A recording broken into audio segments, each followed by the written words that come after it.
Morning students. I hope तुसीं सारे अपने घरां च ठीक हो। एंड बेटा ਅਸੀਂ चैप्टर कर रहे हैं ऑर्गेनिजम्स एंड पॉपुलेशन। उस चैप्टर ਦੇ ਵਿੱਚ ਹੀ ਨੈਕਸਟ ਟੌਪਿਕ ਹੈ ਪੋਪੂਲੇਸ਼ਨ ਗਰੋਥ। ਇਹਦੇ ਵਿੱਚ ਬਹੁਤ ਹੀ ਇੰਪੋਰਟੈਂਟ ਟੌਪਿਕ ਬਣਦਾ ਹੈ ਪੋਪੂਲੇਸ਼ਨ ਗਰੋਥ ਕਰਵਸ ਦਾ।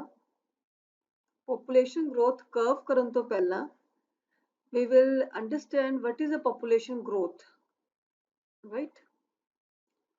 So population growth, जनसंख्या ਦਾ ਵਧਣਾ, ਇਹ ਜੋ ਪੋਪੂਲੇਸ਼ਨ ਗਰੋਥ ਹੈ, ਚਾਹੇ ਅਸੀਂ ਗੱਲ ਕਰੀਏ ਮਾਈਕਰੋ ਆਰਗੇਨਿਜ਼ਮਸ ਦੀ, ਚਾਹੇ ਐਨੀਮਲਸ ਦੀ, ਕਿਸੇ ਵੀ ਲਿਵਿੰਗ ਆਰਗੇਨਿਜ਼ਮਸ ਦੀ, ਪੋਪੂਲੇਸ਼ਨ ਗਰੋਥ ਦਾ ਇੱਕ ਪੈਟਰਨ ਹੁੰਦਾ ਹੈ।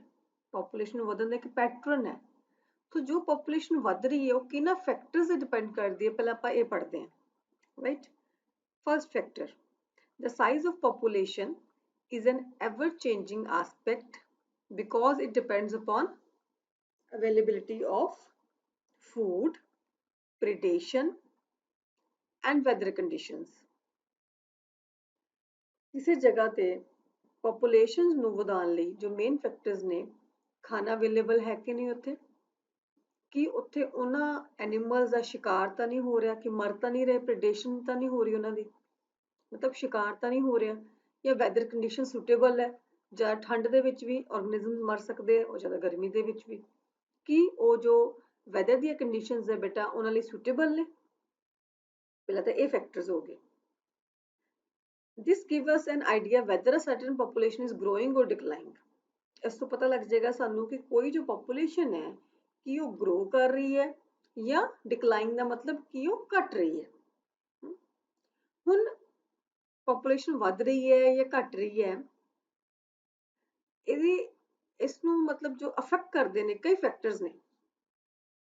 ਉਹਨਾਂ ਫੈਕਟਰਸ ਨੂੰ ਅਸੀਂ ਪੜ੍ਹਦੇ ਹਾਂ ਇੱਕ ਇੱਕ ਕਰਕੇ। Number 1 is ਨੈਟੈਲਿਟੀ। ਨੈਟੈਲਿਟੀ ਮਤਲਬ ਬੇਟਾ ਬਰਥ ਰੇਟ। ਬਰਥ ਰੇਟ ਨੂੰ ਹੀ ਕਹਿੰਦੇ ਆ ਨੈਟੈਲਿਟੀ। ਬਰਥ ਰੇਟ ਜਨਮ ਦਰ ਸਭ ਨੇ ਪਹਿਲਾਂ ਵੀ ਪੜ੍ਹੀ ਹੋਈ ਹੈ, +1 ਚ ਤੁਸੀਂ EVS ਵਿੱਚ ਵੀ ਪੜ੍ਹੀ ਹੈ ਬੇਟਾ, ਕਿ number of birth during a given period in the given population. ਕਿਸੇ ਵੀ ਪੋਪੂਲੇਸ਼ਨ ਦੇ ਇੱਕ ਟਾਈਮ ਦੇ ਉੱਪਰ ਕਿੰਨੇ ਆਰਗੇਨਿਜ਼ਮਸ ਨੇ ਜਨਮ ਲਿਆ, ਬਰਥ ਹੋਇਆ ਉਸ ਟਾਈਮ ਪੀਰੀਅਡ ਦੇ ਵਿੱਚ, ਉਹਨੂੰ ਅਸੀਂ ਕਹਿੰਦੇ ਆ ਬੇਟਾ ਨੈਟੈਲਿਟੀ। ਅੱਗੇ ਆ ਜੀ ਨੈਕਸਟ ਟਰਮ ਹੈ ਮੋਰਟੈਲਿਟੀ। ਮੋਰਟੈਲਿਟੀ ਮੀਨਸ ਡੈਥ, ਕਿ ਕਿਸੇ ਪੋਪੂਲੇਸ਼ਨ ਦੇ ਵਿੱਚ ਆਰਗੇਨਿਜ਼ਮਸ ਦੀਆਂ ਕਿੰਨੀਆਂ ਡੈਥ ਹੋ ਗਈਆਂ, ਕਿੰਨੇ ਆਰਗੇਨਿਜ਼ਮ ਮਰ ਗਏ ਵਿੱਚੋਂ, ਮੀਨਸ ਕਿੰਨੀ ਪੋਪੂਲੇਸ਼ਨ ਰਹਿ ਗਈ ਮਗਰ। ਰਾਈਟ, ਸੋ ਕਿੰਨੇ ਆਰਗੇਨਿਜ਼ਮ ਮਰ ਗਏ ਨੇ, ਕਿੰਨੀਆਂ ਡੈਥ ਹੋ ਗਈਆਂ ਨੇ, that is called mortality.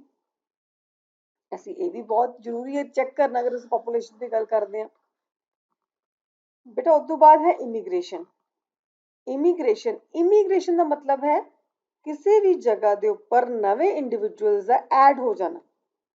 Like ਅਸੀਂ ਇਮੀਗ੍ਰੇਸ਼ਨ ਕਰਾ ਕੇ ਬਾਹਰ ਜਾਂਦੇ ਹਾਂ, ਲੋਕ ਅਮਰੀਕਾ ਕੈਨੇਡਾ ਜਾਂਦੇ ਨਾ ਇਮੀਗ੍ਰੇਸ਼ਨ ਕਰਾ ਕੇ, ਮੀਨਸ ਉਹ ਅਮਰੀਕਾ ਕੈਨੇਡਾ ਦੀ ਪੋਪੂਲੇਸ਼ਨ ਤਾਂ ਵਧਾ ਰਹੇ ਆ ਨਾ ਉੱਥੇ। ਜੋ ਉੱਥੇ ਪਹੁੰਚ ਗਿਆ ਆਰਗੇਨਿਜ਼ਮ ਉਹ ਕੀ ਹੋ ਜਾਏਗਾ ਬੇਟਾ, that is a immigration. Means ਅਸੀਂ ਕਿਸੇ ਹੋਰ ਪੋਪੂਲੇਸ਼ਨ ਨੂੰ ਛੱਡ ਕੇ ਨਵੀਂ ਜਗ੍ਹਾ ਤੇ ਆ ਗਏ। Right, that is called immigration. अगर डेफिनेशन देखिए, number of individuals of same species who have come into the habitat from elsewhere during a given period. किसी होर जगह तो पॉपुलेशन किते होर सैट होने लई आ गई, जिस जगह ते आई है उत्थे तो पॉपुलेशन वध गई ना। हाँ जी, नेक्स्ट देखते हैं अपने नाल ही दी टर्म है इमीग्रेशन। ई माइग्रेशन मतलब ई तो मतलब निकल जाना, एक्सक्लूड। मान लो इंडिया तो तुसी कनेडा चले जाते हो, ठीक है, जाते हैं ना बच्चे पढ़ने लिए, PR लगवा के जाते हैं। सो इंडिया लियो की हो जाएगी ई माइग्रेशन, कि उत्थे नंबर घट गया। कनेडा लियो की होएगी इमीग्रेशन, उत्थे नंबर बढ़ गया। So number of individuals of same species who have left the habitat and gone elsewhere during a given period, कि ਉਹ ਕਿਤੇ ਹੋਰ ਚਲੇ ਗਏ ਨੇ, ਸੋ ਉੱਥੇ ਪੋਪੂਲੇਸ਼ਨ ਘਟ ਗਈ, that is called immigration. Right. So ਬੇਟਾ ਇਹ ਤਾਂ ਸੀਗੀਆਂ ਬੜੀਆਂ ਇੰਪੋਰਟੈਂਟ ਟਰਮਸ ਹੈ ਜਦੋਂ ਪੋਪੂਲੇਸ਼ਨ ਗਰੋਥ ਕਰਵ ਅਸੀਂ ਕਰਨੀ ਹੈ। ਸਾਨੂੰ ਨੈਟੈਲਿਟੀ, ਮੋਰਟੈਲਿਟੀ, ਇਮਾਈਗ੍ਰੇਸ਼ਨ, ਇਮੀਗ੍ਰੇਸ਼ਨ, ਇਹਨਾਂ ਸਭ ਚੀਜ਼ਾਂ ਦਾ ਪਤਾ ਹੋਣਾ ਚਾਹੀਦਾ। ਰਾਈਟ, ਬਹੁਤ ਸਿੰਪਲ ਹੈ। ਆਈ ਹੋਪ ਤੁਹਾਨੂੰ ਸਮਝ ਆ ਗਿਆ ਹੋਏਗਾ। ਨਾਲ ਹੀ ਤੁਸੀਂ ਇਹਦੇ ਨੋਟਸ ਵੀ ਬਣਾ ਲੈਣਾ ਡੈਫੀਨੇਸ਼ਨਸ ਦੇ। ਬੇਟਾ ਹੁਣ ਅੱਗੇ ਅਸੀਂ ਗੱਲ ਕਰਦੇ ਹਾਂ, if n is the population at time t, then its density at t plus 1 is, ਮੰਨ ਲਓ ਕਿਸੇ ਵੀ ਜਗ੍ਹਾ ਦੀ ਪੋਪੂਲੇਸ਼ਨ ਅਸੀਂ n ਲੈ ਲਈ, ਰਾਈਟ। ਉਹ ਪੋਪੂਲੇਸ਼ਨ ਜੋ n ਹੈ ਉਹਦੀ ਡੈਂਸਿਟੀ ਅਸੀਂ ਲੈ ਲਈ, ਉਸ ਟਾਈਮ ਤੇ ਕਿੰਨੀ ਪੋਪੂਲੇਸ਼ਨ ਹੈ, ਕਿੰਨੀ ਜਨਤਾ ਹੈ, ਕਿੰਨੇ ਆਰਗੇਨਿਜ਼ਮਸ ਹੈ, ਉਹ ਕੀ ਤੇ ਡਿਪੈਂਡ ਕਰਦੀ ਹੈ। ਜੋ ਅਸੀਂ ਫੈਕਟਰਸ ਹੁਣੇ ਪੜ੍ਹੇ ਆ ਉਹ ਅਸੀਂ ਦੇਖਦੇ ਹਾਂ। ਇੱਥੇ ਐਨਟੀ ਦਾ ਮਤਲਬ ਕੀ ਹੈ, ਨੰਬਰ ਆਫ ਪੋਪੂਲੇਸ਼ਨ, ਕਿੰਨੇ ਲੋਕ ਨੇ। ਇਹ ਕਿੰਨੇ ਲੋਕ ਨੇ ਇਹ ਕਿਹਦੇ ਡਿਪੈਂਡ ਕਰਦਾ। ਉਸ ਟਾਈਮ ਮੰਨ ਲਓ ਕਿਸੇ ਜਗ੍ਹਾ ਦੀ ਜਨਸੰਖਿਆ 100 ਹੈ, ਮੰਨ ਲਓ ਕਿਸੇ ਪਿੰਡ ਵਿੱਚ 100 ਬੰਦੇ ਆ, ਉਹ 100 ਬੰਦੇ ਪਲੱਸ ਉੱਥੇ ਹੋਰ ਬਰਥ ਕਿੰਨਾ ਹੋਇਆ, ਮੰਨ ਲਓ 10 ਨਵੇਂ ਨਿਆਣੇ ਉੱਥੇ ਜੰਮ ਗਏ, 10 ਲੋਕ ਬਾਹਰੋਂ ਆ ਗਏ, 20, ਠੀਕ ਹੈ। 100 ਪਲੱਸ 120 ਮਾਈਨਸ ਕਿੰਨੀਆਂ ਡੈਥ ਹੋ ਗਈਆਂ, ਪਲੱਸ ਕਿੰਨੇ ਚਲੇ ਗਏ, ਮੰਨ ਲਓ 4 ਡੈਥ ਹੋ ਗਈਆਂ, 2 ਚਲੇ ਗਏ, 6। 120 ਮਾਈਨਸ 6 ਕਿੰਨੇ ਹੋ ਗਏ, 114। ਟੋਟਲ ਪੋਪੂਲੇਸ਼ਨ ਕਿੰਨੀ ਹੋ ਜਾਏਗੀ ਉੱਥੇ, 114 ਦੀ, ਰਾਈਟ।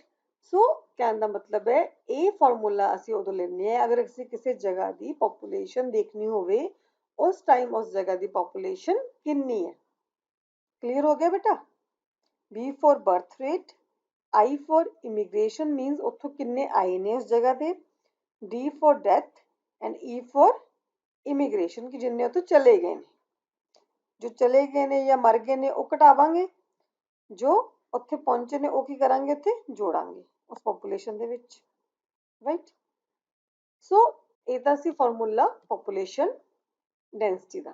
ਅੱਗੇ ਅਸੀਂ ਕਰਨਾ ਹੈ ਬੇਟਾ ਬੜਾ ਹੀ ਇੰਪੋਰਟੈਂਟ ਟੌਪਿਕ ਹੈ ਗਰੋਥ ਮਾਡਲਸ, ਜਾਂ ਅਸੀਂ ਇਹਨਾਂ ਨੂੰ ਕਹਿੰਦੇ ਗਰੋਥ ਕਰਵਸ।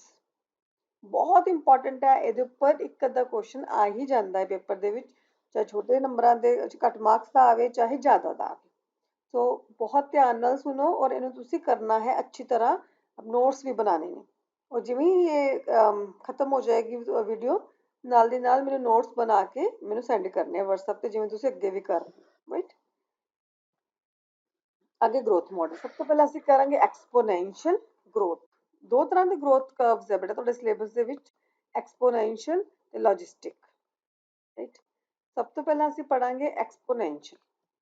ਐਕਸਪੋਨੈਂਸ਼ੀਅਲ ਦਾ ਮਤਲਬ ਹੀ ਕੀ ਹੁੰਦਾ ਹੈ, ਬਹੁਤ ਤੇਜ਼ੀ ਨਾਲ ਵਧਣਾ।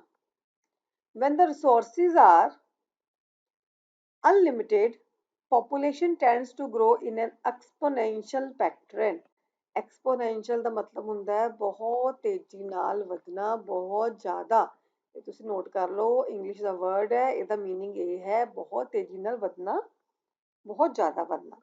ਸੋ ਕੀ ਭਾਵ ਇਹਦਾ, ਜਦੋਂ ਰਿਸੋਰਸਿਸ ਬਹੁਤ ਜ਼ਿਆਦਾ ਨੇ ਸਾਡੇ ਕੋਲ, ਸਭ ਕੁਝ ਫੇਵਰੇਬਲ ਹੈ ਸਾਡੇ ਲਈ, ਸਭ ਕੁਝ ਵਧੀਆ ਹੈ, ਮੌਸਮ ਵਧੀਆ ਹੈ, ਫੂਡ ਬਹੁਤ ਅੱਛਾ ਹੈ, ਰਹਿਣ ਦਾ ਠਿਕਾਣਾ ਬਹੁਤ ਅੱਛਾ ਆਰਗੇਨਿਜ਼ਮਸ ਲਈ, ਤਾਂ ਪੋਪੂਲੇਸ਼ਨ ਆਟੋਮੈਟਿਕਲੀ ਉਸ ਜਗ੍ਹਾ ਤੇ ਉਸ ਆਰਗੇਨਿਜ਼ਮ ਦੀ ਪੋਪੂਲੇਸ਼ਨ ਕੀ ਹੋ ਜਾਏਗੀ ਬੇਟਾ, ਜ਼ਿਆਦਾ ਹੋ ਜਾਏਗੀ। ਜਦੋਂ ਸਾਡੇ ਕੋਲ ਫੂਡ ਬਹੁਤ ਜ਼ਿਆਦਾ ਹੈ, ਰਿਸੋਰਸਿਸ ਅਨਲਿਮਿਟਿਡ ਨੇ, ਤੇ ਜਿੰਨੇ ਵੀ ਰਿਸੋਰਸਿਸ ਸਾਰੇ ਫੇਵਰੇਬਲ ਨੇ, ਤਾਂ ਪੋਪੂਲੇਸ਼ਨ ਹੋਏਗੀ ਐਕਸਪੋਨੈਂਸ਼ੀਅਲ, right. If the population size is n and the birth and death rate are b and d respectively, मतलब birth rate ਨੂੰ ਲੈ ਲਿਆ b, death rate ਨੂੰ ਲੈ ਲਿਆ d, then increase or decrease in the n in the number of population at time is given by। बेटा ਇਹ formula ਹੈ, ਇਹ ਦੇਖੋ ਇਹ ਕਿਵੇਂ ਫਾਰਮੂਲਾ ਕੱਢਿਆ, ਇਹ ਬਹੁਤ ਇੰਪੋਰਟੈਂਟ ਫਾਰਮੂਲਾ ਹੈ, ਤੁਸੀਂ ਨਾਲ ਦੀ ਨਾਲ ਕਾਪੀਆਂ ਤੇ ਲਿਖ ਲਓ, ਮੈਂ ਸਮਝਾਉਂਦੀ ਹਾਂ ਤੁਹਾਨੂੰ। dn divided by dt, dn मतलब that is rate of change of population and dt मतलब rate of change of time, कि time ਦੇ ਵਧਣ ਨਾਲ, time ਦੇ change ਹੋਣ ਨਾਲ ਉੱਥੇ population ਕਿੰਨੀ change ਹੋ ਰਹੀ ਹੈ। बराबर किदे है, ब्रैकेट शुरू हो रही है b माइनस d, b मतलब birth rate minus death rate into n, right, means ਉੱਥੇ number of population। if b minus d is r, ਅਸੀਂ ਇਹ b minus d ਨੂੰ ਲੈ ਲਿਆ r ਦੇ ਬਰਾਬਰ, ਤਾਂ ਇਹ ਕੀ ਹੋ ਗਿਆ, dn ਵਟਾ dt is equal to rn।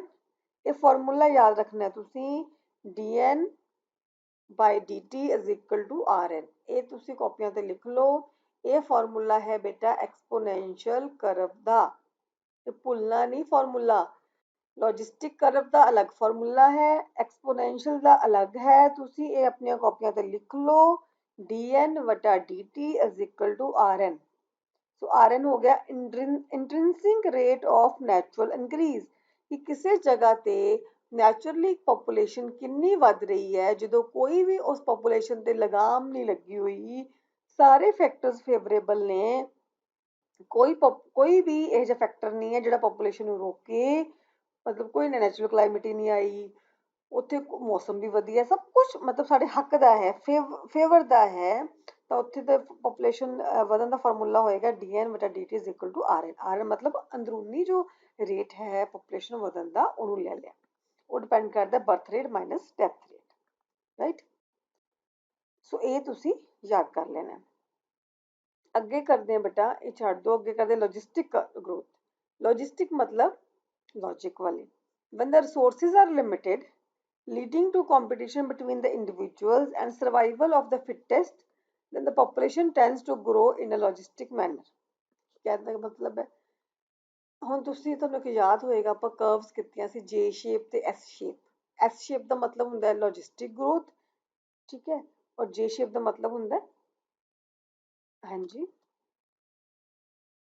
ਮੈਂ ਤੁਹਾਨੂੰ ਬੇਟਾ ਐਕਸਪੋਨੈਂਸ਼ੀਅਲ, ਮੈਂ ਤੁਹਾਨੂੰ ਨਾ ਅੱਗੇ ਏਰੀਆ ਕਰਵਸ, ਠੀਕ ਹੈ। एक्सपोनेंशियल मीन्स एक्सपोनेंशियल मतलब जे शेप कर्व। ਉਹ ਅਸੀਂ ਮੈਂ ਤੁਹਾਨੂੰ ਕਰਵਸ ਦਿਖਾਤੀਆਂ, ਇਹ ਡਿਟੇਲ 'ਚ ਅਸੀਂ ਜੋ ਕਰਨ ਤੋਂ ਬਾਅਦ ਨਾ ਕਰਵ ਸਮਝਾਂਗੇ। ਕਰਵਸ ਡਰਾ ਕੀਤੇ ਬਿਨਾ ਤੁਹਾਨੂੰ ਸਮਝ ਨਹੀਂ ਆਏਗੀ, ਮੈਂ ਤੁਹਾਨੂੰ ਥਿਊਰੀ ਸਮਝਾ ਰਹੀ ਹਾਂ ਤੇ ਫਿਰ ਤੁਹਾਨੂੰ ਕਰਵਸ ਦਿਖਾਉਂਗੀ, ਤੁਸੀਂ ਡਰਾ ਕਰ ਲੈਣੀਆਂ ਨਾਲ। ਇੱਕ ਵਾਰ ਥਿਊਰੀ ਸਮਝ ਲਓ ਚੰਗੀ ਤਰ੍ਹਾਂ। when the resources are limited, resources limited ਹੋ ਗਏ, ਉਸ ਤੋਂ ਬਾਅਦ ਕੀ ਹੋ ਜਾਏਗਾ, ਹੁਣ ਪਹਿਲੀ ਵਾਲੀ ਕਰਵ 'ਚ ਕੀ ਸੀ, ਐਕਸਪੋਨੈਂਸ਼ੀਅਲ ਦੇ ਵਿੱਚ ਕੀ ਸੀ, ਵਧਦਾ ਜਾ ਰਿਹਾ, ਲਗਾਤਾਰ ਵੱਧਦੀ ਜਾ ਰਹੀ ਹੈ ਪੋਪੂਲੇਸ਼ਨ। ਪਰ ਇੱਥੇ ਇੱਕ ਪੋਪੂਲੇਸ਼ਨ ਤੇ ਲਗਾਮ ਲੱਗੇਗੀ, ਕਿਉਂਕਿ ਇੱਥੇ ਰਿਸੋਰਸਿਸ ਸਾਡੇ ਕੋਲ ਲਿਮਿਟਡ ਨੇ। ਐਵੇਂ ਨਹੀਂ ਸੀ ਜਿਵੇਂ ਪਹਿਲੀ ਕਰਵ ਸੀ ਰਿਸੋਰਸਿਸ ਬਹੁਤ ਜ਼ਿਆਦਾ ਨੇ, ਉਵੇਂ ਨਹੀਂ ਹੈ ਇੱਥੇ, ਠੀਕ ਹੈ। in this kind of growth there is an initial lag phase। lag phase मतलब lag मतलब घटना, डिक्रीज होना, followed by acceleration, acceleration मतलब ਵਧਣਾ, और deceleration phase और घटना, finally asymptote मतलब stable हो जाना, where it reaches its carrying capacity। carrying capacity ਦਾ ਮਤਲਬ ਹੈ population ਨੂੰ ਕੈਰੀ ਕਰਨ ਲਈ। ਮੰਨ ਲਓ ਅਸੀਂ ਇੱਕ ਪਿੰਡ ਦੀ ਗੱਲ ਕਰਦੇ ਹਾਂ, ਉਹ ਤੇ ਰਾਸ਼ਨ ਪਾਣੀ ਫਿਕਸ ਹੈ ਵੀ ਅਗਰ ਇਦੋਂ ਵੱਧ ਪੋਪੂਲੇਸ਼ਨ ਤੋਂ 200 ਤੋਂ ਵੱਧ ਬੰਦਾ ਉਸ ਪਿੰਡ ਦਾ ਹੋ ਜਾਏਗਾ, ਇੱਥੇ ਰਾਸ਼ਨ ਪਾਣੀ ਮੁੱਕ ਜਾਏਗਾ, ਮਿਲੇਗਾ ਨਹੀਂ। ਮੀਨਸ ਉਸ ਪਿੰਡ ਦੀ ਕੈਰਿੰਗ ਕੈਪੈਸਿਟੀ ਕਿੰਨੀ ਹੈ, ਸਿਰਫ 200 ਬੰਦੇ ਦੀ, ਰਾਈਟ। ਸੋ ਉਹ ਜਦੋਂ ਕੈਰਿੰਗ ਕੈਪੈਸਿਟੀ ਦੀ ਗੱਲ ਆ ਜਾਂਦੀ ਹੈ ਵੀ ਅਸੀਂ ਸਾਡੇ ਕੋਲ ਪ੍ਰੋਪਰ ਰਿਸੋਰਸਿਸ ਉਨੇ ਨਹੀਂ ਹੈ ਕਿ ਅੰਨੇ ਵਾਸਤੇ ਖਰਚੇ ਜਾਈਏ, ਤਾਂ ਅਸੀਂ ਕਿਸ ਕਰਵ ਦੀ ਗੱਲ ਕਰਦੇ ਹਾਂ, ਲੌਜਿਸਟਿਕ ਗਰੋਥ ਦੀ, ਰਾਈਟ। ਸੋ ਇਹਨੂੰ ਦੂਜਾ ਨਾਮ ਇਹਦਾ ਇੱਕ ਹੋਰ ਹੈ ਬੇਟਾ, ਵਰਲਸਟ ਪਰਲ ਲੌਜਿਸਟਿਕ ਕਰਵ। ਇਹ ਵੀ ਨੋਟ ਕਰ ਲਓ ਵਾਲਾ ਨਾਮ, ਬਹੁਤ ਇੰਪੋਰਟੈਂਟ ਨਾਮ ਹੈ ਇਹ ਵੀ, ਨਾਲ ਤੁਸੀਂ ਲੌਜਿਸਟਿਕ ਦੇ ਲਿਖਣਾ ਹੈ। ਜਦੋਂ ਅਸੀਂ ਇਸ ਗਰੋਥ ਕਰਵ ਨੂੰ ਦੇਖਦੇ ਹਾਂ ਬੇਟਾ, ਤਾਂ ਪਹਿਲੇ ਆਪਣੇ ਕੋਲ ਫਾਰਮੂਲਾ ਬਣਿਆ ਸੀ dn ਵਟਾ dt is equal to rn, ਪਰ ਇਹਦੇ ਨਾਲ ਅਸੀਂ ਲਗਾਤੀ ਇੱਕ ਹੋਰ ਵਾਲੀ, ਇੱਕ ਹੋਰ ਫੈਕਟਰ ਐਡ ਹੋ ਗਿਆ k minus n divided by k ਇਹਦੇ ਨਾਲ। ਸੋ ਇਹ ਫਾਰਮੂਲਾ ਕਿਹਦਾ ਹੈ ਬੇਟਾ, ਹਾਂਜੀ ਇਹ ਫਾਰਮੂਲਾ ਹੈ ਲੌਜਿਸਟਿਕ ਗਰੋਥ ਦਾ। ਇਹ ਫਾਰਮੂਲਾ ਕਿਹਦਾ ਸੀ, ਐਕਸਪੋਨੈਂਸ਼ੀਅਲ ਦਾ। ਤੁਸੀਂ ਦੋਨਾਂ ਦੇ ਫਾਰਮੂਲੇ ਅੱਗੇ ਵੀ ਜਾ ਕੇ ਮੈਂ ਲਿਖਵਾਵਾਂਗੀ ਤੁਹਾਨੂੰ, ਦੋਨਾਂ ਦੇ ਫਾਰਮੂਲੇ ਲਰਨ ਕਰਨੇ ਹੈ, ਰਾਈਟ। dn ਬਾਈ dt ਉਹ ਇਕੱਲਾ rn ਸੀ, rn ਦੇ ਨਾਲ ਇਹ ਫੈਕਟਰ ਆ ਗਿਆ ਤਾਂ ਕੀ ਬਣ ਗਈ, ਕਿਹੜੀ ਕਰਵ ਬਣ ਗਈ ਹੈ, ਯੈਸ ਲੌਜਿਸਟਿਕ ਕਰਵ। ਹੁਣ ਤੁਹਾਡੇ ਬੁੱਕਸ ਦੇ ਵਿੱਚ ਵੀ ਬੇਟਾ ਦੋਨੋਂ ਕਰਵਸ ਇਕੱਠੀਆਂ ਸ਼ੋ ਕੀਤੀਆਂ ਹੋਈਆਂ ਨੇ। ਇਹ ਇਕੱਠੀਆਂ ਤਾਂ ਸਮਝ ਆਉਣਗੀਆਂ ਜਦੋਂ ਤੁਸੀਂ ਅਲੱਗ ਅਲੱਗ ਕਰ ਲਓਗੇ। ਪਹਿਲਾਂ ਮੈਂ ਤੁਹਾਨੂੰ ਚਾਹੁੰਦੀ ਹਾਂ ਕਿ ਤੁਸੀਂ ਇਹ ਕਰਵਸ ਨੂੰ ਅਲੱਗ ਅਲੱਗ ਸਮਝੋ, ਫਿਰ ਤੁਸੀਂ ਇਕੱਠੇ ਡਰਾ ਕਰ ਸਕਦੇ ਹੋ। ਤੇ ਇੱਥੋਂ k ਦਾ ਮਤਲਬ ਕੀ ਹੈ, ਨਵਾਂ ਫੈਕਟਰ ਐਡ ਹੋ ਗਿਆ ਨਾ, carrying capacity k, k minus n ਮਤਲਬ ਪੋਪੂਲੇਸ਼ਨ, ਉਸ ਪੋਪੂਲੇਸ਼ਨ ਦੀ ਕੈਰਿੰਗ ਕੈਪੈਸਿਟੀ ਕਿੰਨੀ ਹੈ ਡਿਵਾਈਡਡ ਬਾਈ k। ਇਹ ਫੈਕਟਰ ਬਹੁਤ ਇੰਪੋਰਟੈਂਟ ਹੈ k ਵਾਲਾ, ਪਹਿਲੀ ਵਾਲੀ ਕਰਵ ਦੇ ਵਿੱਚ ਇਹ ਫੈਕਟਰ ਨਹੀਂ ਸੀ, ਹੁਣ ਐਡ ਹੋਇਆ, ਇਸ ਕਰਕੇ ਦਾ ਫਾਰਮੂਲਾ ਚੇਂਜ ਹੋ ਗਿਆ, ਰਾਈਟ। ਹਾਂਜੀ, ਹੁਣ ਅਗਰ ਅਸੀਂ ਦੇਖੀਏ ਧਿਆਨ ਨਾਲ ਦੋਨੋਂ ਕਰਵਸ ਨੂੰ ਡਰਾ ਕੀਤਾ ਹੋਇਆ ਪੈਰਲਲ, ਇਹ ਪਹਿਲੀ ਕਰਵ ਕਿਹੜੀ ਹੈ? ਐਕਸਪੋਨੈਂਸ਼ੀਅਲ ਕਰਵ, ਜਿਹੜੀ ਸਭ ਤੋਂ ਪਹਿਲਾਂ ਪੜ੍ਹੀ ਸੀ, ਜੇ ਸ਼ੇਪ ਕਰਵ। ਜੇ ਬਣਦੀ ਪਈ ਹੈ ਨਾ ਇੱਥੇ। ਪੋਪੂਲੇਸ਼ਨ ਸਾਈਜ਼ ਟਾਈਮ ਦੇ ਨਾਲ ਪਹਿਲਾਂ ਘੱਟ ਸੀ, ਫਿਰ ਪੋਪੂਲੇਸ਼ਨ ਵੱਧਦੀ ਗਈ। ਇੱਕ ਟਾਈਮ ਐਵੇਂ ਆਇਆ ਜਦੋਂ ਪੋਪੂਲੇਸ਼ਨ ਬਹੁਤ ਵੱਧ ਗਿਆ, ਦੇਖੋ ਠੀਕ ਹੈ, ਇੰਨੀ ਪੋਪੂਲੇਸ਼ਨ ਵੱਧ ਗਈ ਇੱਥੇ ਕਿ ਇੱਕ ਕ੍ਰੈਸ਼ ਹੋ ਜਾਏਗੀ। ਠੀਕ ਹੈ, ਸਟੇਬਿਲਿਟੀ ਨਹੀਂ ਆਈ ਹੈ। ਜਿਵੇਂ ਚਾਈਨਾ ਨੰਬਰ 1 ਤੇ ਚਲਾ ਗਿਆ, ਉਹ ਕਹਿੰਦੇ ਸੀ ਵੀ ਚਾਈਨਾ ਦੇ ਵਿੱਚ ਹੁਣ ਪਰ ਚਾਈਨਾ ਦੇ ਵਿੱਚ ਨੰਬਰ 1 ਤੇ ਸੀਗਾ, ਪਰ ਉਹਨਾਂ ਨੇ ਪੋਪੂਲੇਸ਼ਨ 100 ਕਰੋੜ ਹੋਣ ਤੋਂ ਬਾਅਦ ਕੰਟਰੋਲ ਕਰ ਲਈ। ਰਾਈਟ, ਕਈ ਫੈਕਟਰਸ ਸੀ, ਗਵਰਨਮੈਂਟ ਨੇ ਕਈ ਫੈਕਟਰਸ ਦੇ ਨਾਲ ਕੰਟਰੋਲ ਕਰ ਲਈ। ਹੁਣ ਇੱਥੇ ਕੀ ਹੈ, ਇਹ ਸਾਰੀ ਇਹ dn/dt = rn, ਇਸ ਦੇ ਪਿੱਛੇ ਕਰਕੇ ਆਏ, ਉਹੀ ਵਾਲਾ ਸਾਰਾ ਹੋ ਗਿਆ ਨਾ।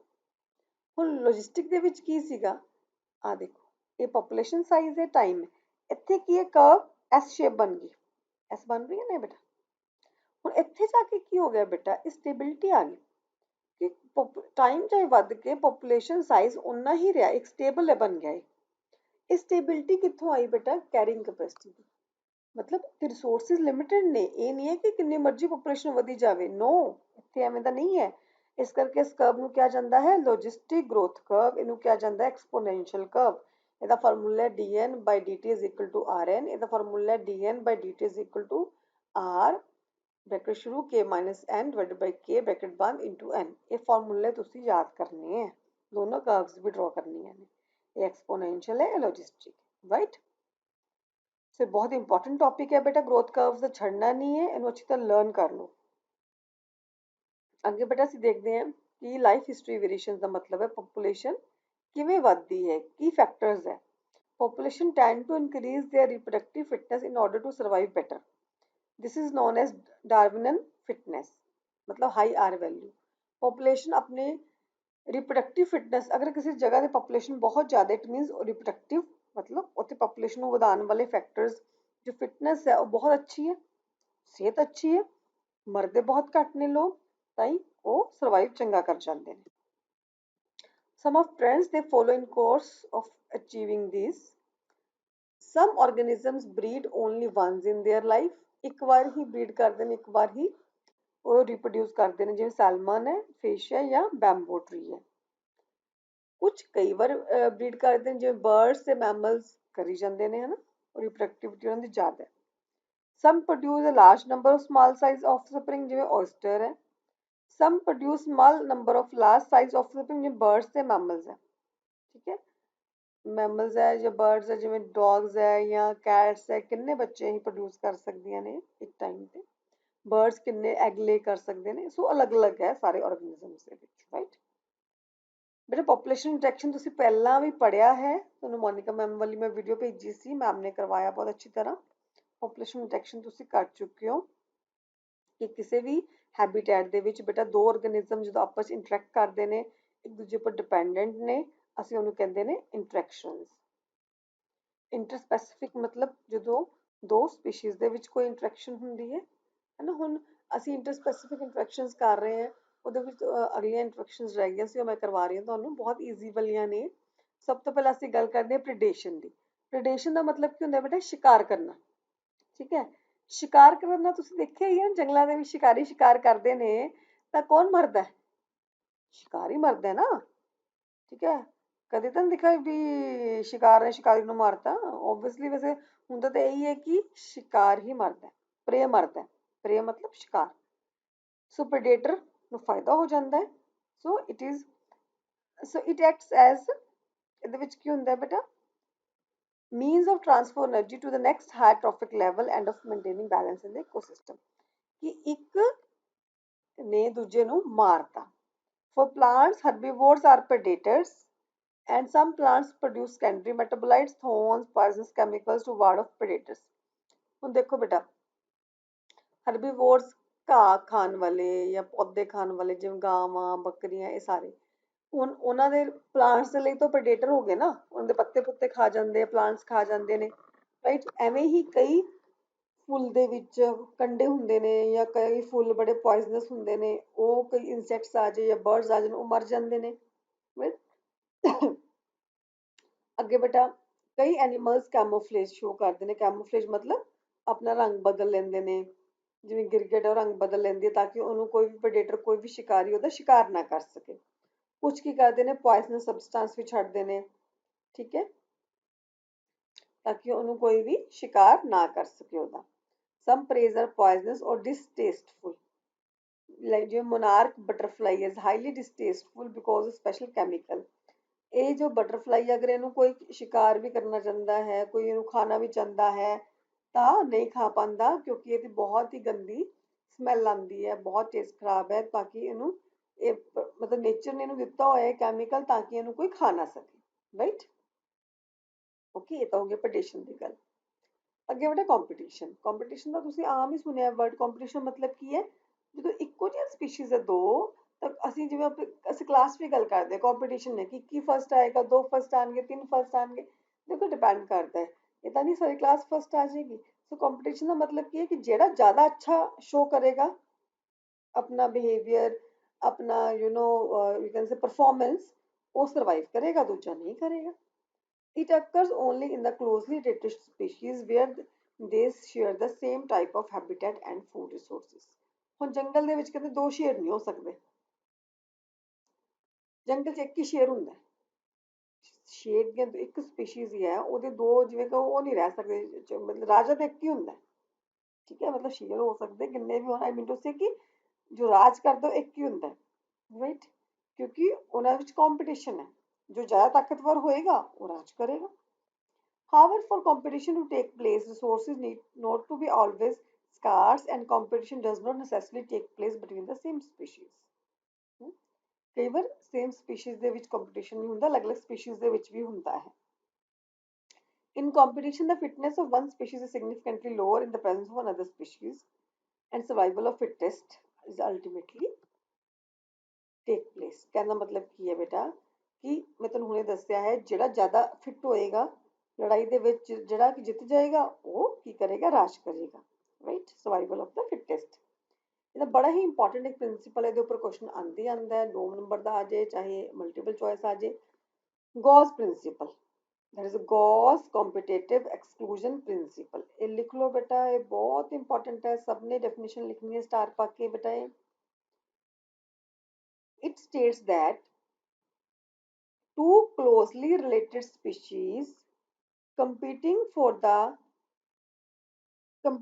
the same resources cannot coexist indefinitely, and the competitively inferior will be eliminated eventually। ये लिख लो बेटा, अंडरलाइन कर लो कि क्लोजली रिलेटेड स्पीशीज ने वो एक ही रिसोर्स ਲਈ, मान लो कोई भी अगर ਅਸੀਂ एग्जांपल ले लिए, जंगल ਦੇ ਵਿੱਚ ਵੀ ਸ਼ੇਰ ਚੀਤਾ ਹੈ, ਉਹਨਾਂ ਨੇ ਸ਼ਿਕਾਰ ਕਰ ਲਿਆ, ਮੰਨ ਲਓ ਕਿਸੇ ਦਾ ਗਿੱਦੜ ਦਾ ਸ਼ਿਕਾਰ ਕਰ ਲਿਆ, ਹੁਣ ਉਹਨਾਂ ਨੇ ਲੜਨਗੇ ਸ਼ਿਕਾਰ ਦੇ ਲਈ, ਰਾਈਟ, ਇੱਕ ਦੂਜੇ ਨੂੰ ਮਾਰਨ ਦੀ ਕੋਸ਼ਿਸ਼ ਕਰਨਗੇ, ਜੋ ਸਟਰੋਂਗ ਹੋ ਜਾਏਗਾ ਉਹ ਆਪਣਾ ਸਟਰੋਂਗ ਹੋਏਗਾ, ਉਹ ਸ਼ਿਕਾਰ ਲੈ ਕੇ ਚਲਾ ਜਾਏਗਾ, ਠੀਕ ਹੈ। तो ਇੰਨਾ ਕਿੰਨੀ ਦੇਰ ਹੋਏਗਾ, हर बारी मान लो शेर शिकार लेके चला गया, जितने ਨੂੰ नहीं मिल रहा कुछ, क्यों इकट्ठे रह सकते नहीं। तो जो इन्फीरियर होएगा, जो थोड़ा डाउन होएगा, वो अल्टीमेटली कितने होर चला जाएगा, जो एलिमिनेट हो जाएगा, उतों निकल जाएगा या मर जाएगा, शेर मार देगा ਉਹਨੂੰ। सो ਉਹੀ ਸਰਵਾਈਵ ਕਰੇਗਾ ਜਿਹੜਾ ਕਿ ਸੁਪੀਰੀਅਰ ਹੋਏਗਾ ਇਸ ਪ੍ਰਿੰਸੀਪਲ ਦੇ according, right. Moreover, some species may develop mechanism to facilitate their coexistence। ਕਈ ਚੰਗੀਆਂ ਹੁੰਦੀਆਂ ਨੇ, ਕਈ ਜਗ੍ਹਾ ਐਵੇਂ ਦੀ ਜਿੱਥੇ ਦੋਨੋਂ ਸਪੀਸ਼ੀਜ਼ ਇਕੱਠੀਆਂ ਰਹਿ ਸਕਦੀਆਂ ਨੇ, ਸ਼ੇਰ ਵੀ ਚੀਤਾ ਵੀ ਜਾਂ ਐਡਜਸਟਮੈਂਟ ਕਰਕੇ ਆਪਣਾ ਸ਼ਿਕਾਰ ਲੈ ਕੇ ਉੱਥੇ ਰਹਿ ਸਕਦੇ ਨੇ, ਰਾਈਟ। ਇਹ ਤਾਂ ਹੋ ਗਈ ਕੰਪੀਟੀਸ਼ਨ ਦੀ ਗੱਲ। ਅੱਗੇ ਬੇਟਾ ਅਸੀਂ ਗੱਲ ਕਰਦੇ ਹਾਂ ਮਿਊਚੁਅਲਿਜ਼ਮ ਦੀ ਸਿੰਬਿਓਸਿਸ। ਬੜਾ ਮਿਊਚੁਅਲਿਜ਼ਮ ਆਪਾਂ ਪੜ੍ਹ ਕੇ ਆਏ ਹੋਏ ਹਾਂ +1 ਦੇ ਵਿੱਚ ਵੀ, ਤੁਹਾਨੂੰ ਬਹੁਤ ਹੀ ਇੰਪੋਰਟੈਂਟ ਡੈਫੀਨੇਸ਼ਨ ਦੱਸੀ ਹੋਈ ਹੈ ਮਿਊਚੁਅਲਿਜ਼ਮ ਦੀ, ਦੈਟ ਇਜ਼ ਦ ਲਾਈਕਨ ਦੀ ਦੱਸੀ ਹੋਈ ਹੈ। ਮਿਊਚੁਅਲਿਜ਼ਮ ਮਤਲਬ ਨਾਮ ਹੀ ਦੱਸ ਰਿਹਾ ਹੈ, ਮਿਊਚੁਅਲ ਇੰਟਰੈਕਸ਼ਨ, ਜਿਹਦੇ ਵਿੱਚ ਕੀ ਹੋਏਗਾ, ਬੋਥ ਦਾ ਪਾਰਟਨਰਸ, ਦੋਨੋਂ ਨੂੰ ਹੀ ਬੈਨੀਫਿਟ ਹੋਏਗਾ, ਰਾਈਟ। ਅਗਰ ਤੁਹਾਨੂੰ ਯਾਦ ਹੋਏਗਾ, ਤੁਹਾਨੂੰ ਲਾਈਕਨ ਕਰਵਾਇਆ ਹੋਇਆ ਬੇਟਾ +1 ਦੇ ਵਿੱਚ। ਲਾਈਕਨ ਦੇ ਵਿੱਚ ਕੀ ਹੈ ਬੇਟਾ, ਕਿਹਦਾ ਕੰਬੀਨੇਸ਼ਨ ਲਾਈਕਨ ਦੇ ਵਿੱਚ, ਐਲਗੇ ਪਲਸ ਫੰਜਾਈ, ਯਾਦ ਹੈ ਨਾ, ਐਲਗੀ ਤੇ ਫੰਜਾਈ ਦੋਨਾਂ ਨੂੰ ਹੀ ਬੈਨੀਫਿਟ ਮਿਲਦਾ ਹੈ। ਕੀ ਬੈਨੀਫਿਟ ਮਿਲਦਾ ਹੈ ਬੇਟਾ, ਫੰਜਾਈ ਗਿਵ ਸਪੋਰਟ ਟੂ ਐਲਗੇ, और एलगी की ग्रीन कलर दी है तो की करेगी वो फूड बनाएगी। ठीक है, फंजाई उन्हें मिनरल्स वगैरह भी दिंदी है। ठीक है, उन्हें सपोर्ट देगी लाइक करनू, और एलगी की देगी फूड देगी। सो जिथे दोनों ही स्पीशीज ਨੂੰ फायदा ਹੁੰਦਾ है बेटा, दैट इज कॉल्ड म्यूचुअलिज्म और सिम्बियोसिस। राइट, ਮੈਨੂੰ ਲੱਗਦਾ ਇਸ ਤਰ੍ਹਾਂ ਤੁਹਾਡੀਆਂ ਸਾਰੀਆਂ ਇੰਟਰੈਕਸ਼ਨਸ ਖਤਮ ਹੋ ਗਈਆਂ ਨੇ। एंड आई होप ਤੁਹਾਨੂੰ समझ आ गया होएगा। अगर समझ ना आया होया प्लीज़ मैंने मैसेज कर दो या वॉइस मैसेज कर देना, और मैं दस दियो कि समझ नहीं आया ਤੁਹਾਨੂੰ, और मैं ਤੁਹਾਨੂੰ रिपीट कर ਦਾਂਗੀ फिर बेटा। राइट, एक बार मैं ਤੁਹਾਨੂੰ ਦੁਬਾਰਾ ਦੱਸਦਾ बेटा, जो बहुत इंपॉर्टेंट चीज़ है इस टॉपिक ਦੇ ਵਿੱਚ। ਪੋਪੂਲੇਸ਼ਨ ਗਰੋਥ ਦੇ ਵਿੱਚ ਅਸੀਂ ਇਹ ਡੈਫੀਨੇਸ਼ਨਸ ਕੀਤੀਆਂ, ਨੈਟੈਲਿਟੀ, ਮੋਰਟੈਲਿਟੀ, ਇਮੀਗ੍ਰੇਸ਼ਨ ਦੀਆਂ। ਫਿਰ ਇਹ ਫਾਰਮੂਲਾ ਕੀਤਾ, ਬਹੁਤ ਇੰਪੋਰਟੈਂਟ ਚੀਜ਼ ਹੈ ਇਹਦੀਆਂ ਗਰੋਥ ਕਰਵਸ। ਐਕਸਪੋਨੈਂਸ਼ੀਅਲ ਗਰੋਥ ਜਿਹਨੂੰ ਜੇ ਸ਼ੇਪ ਕਰਵ ਕਹਿੰਦੇ ਆ, ਉਹਦਾ ਇਹ ਵਾਲਾ ਫਾਰਮੂਲਾ ਬੇਟਾ ਲਰਨ ਕਰ ਲੈਣਾ, dn dt is equal to rt, dn over dt is equal to, ਇਹ ਤੁਸੀਂ rn, ਇਹ ਤੁਸੀਂ ਪਲੀਜ਼ ਲਿਖ ਲਓ ਆਪਣੀ ਕਾਪੀਆਂ ਤੇ, ਬਹੁਤ ਇੰਪੋਰਟੈਂਟ ਫਾਰਮੂਲਾ ਹੈ ਬੇਟਾ। ਅੱਗੇ ਅਸੀਂ ਕੀਤਾ ਲੌਜਿਸਟਿਕ ਗਰੋਥ ਕਰਵ, ਇਹਨੂੰ ਵਰਲਸ ਡਪਰਲ ਲੌਜਿਸਟਿਕ ਕਰਵ ਵੀ ਕਹਿੰਦੇ ਨੇ। ਇਹ ਐਸ ਸ਼ੇਪ ਕਰਵ ਹੈ, ਇਹ ਮੈਂ ਅਲੱਗ-ਅਲੱਗ ਕਰਵਸ ਕਰਾਤੀਆਂ ਤੁਹਾਨੂੰ, ਜੇ ਸ਼ੇਪ ਤੇ ਔਰ ਇਹ ਹੈ ਐਸ ਸ਼ੇਪ। ਇਹਦੇ ਵਿਦ ਫਾਰਮੂਲੇ ਇਹ ਕਰਵ ਡਰਾ ਕਰਨੀਆਂ, ਤੁਸੀਂ ਨਾਮ ਲਿਖ ਲੈਣੇ ਆ। ਕਈ ਵਾਰ ਪੇਪਰ ਦੇ ਵਿੱਚ ਇਹੀ ਆ ਜਾਂਦਾ ਹੈ, right the difference between exponential growth ਜਿਹਨੂੰ J shape and the logistic growth that is S shape। अगर डिफरेंस आ जाए दोनों ਦੇ ਵਿੱਚ डिफरेंस भी ਤੁਸੀਂ करना है। ਉਸ ਤੋਂ ਬਾਅਦ बेटा ਪੋਪੂਲੇਸ਼ਨ ਇੰਟਰੈਕਸ਼ਨ ਤੁਸੀਂ ਕਰ ਚੁੱਕੇ ਹੋ। ਇਸ ਮੈਨੂੰ ਪ੍ਰੈਡੇਸ਼ਨ ਬਾਰੇ ਦੱਸਿਆ ਹੈ, ਕੰਪੀਟੀਸ਼ਨ ਤੇ ਮਿਊਚੁਅਲਿਜ਼ਮ। ਰਾਈਟ, ਇਸ ਤਰ੍ਹਾਂ ਤੁਹਾਡੇ ਇੰਟਰੈਕਸ਼ਨਸ ਖਤਮ ਹੋ ਗਈਆਂ। ਐਂਡ ਆਈ ਹੋਪ ਤੁਹਾਨੂੰ ਚੈਪਟਰ ਸਮਝ ਆ ਗਿਆ ਹੋਏਗਾ ਸਾਰਾ। और ये बाद टैसट देवांगे तुहानू नैक्सट दे विच इहदा, और चैप्टर च नोट्स बना लो, लर्न कर लो, ताकि तुसीं प्रॉपरली इहदा टैसट दे सको। Right, all the best and I am waiting. तुसीं ये सारे नोट्स बना के इस चैप्टर दे मैनू सेंड कर दो। बहुत ईजी है, आई थिंक ये अद्धे घंटे का काम है तुहाडा सिर्फ। ये मैनू फटाफट करा के हुणे ही कर दो, 12 बजे तक मैनू तुहाडे नोट्स मिल जान। राइट, ताकि फिर तुहाडा टैसट हो जाए मंडे, तुहाडा इस चैप्टर का टैसट होएगा 13 चैप्टर का। Right, okay beta, all the best, right?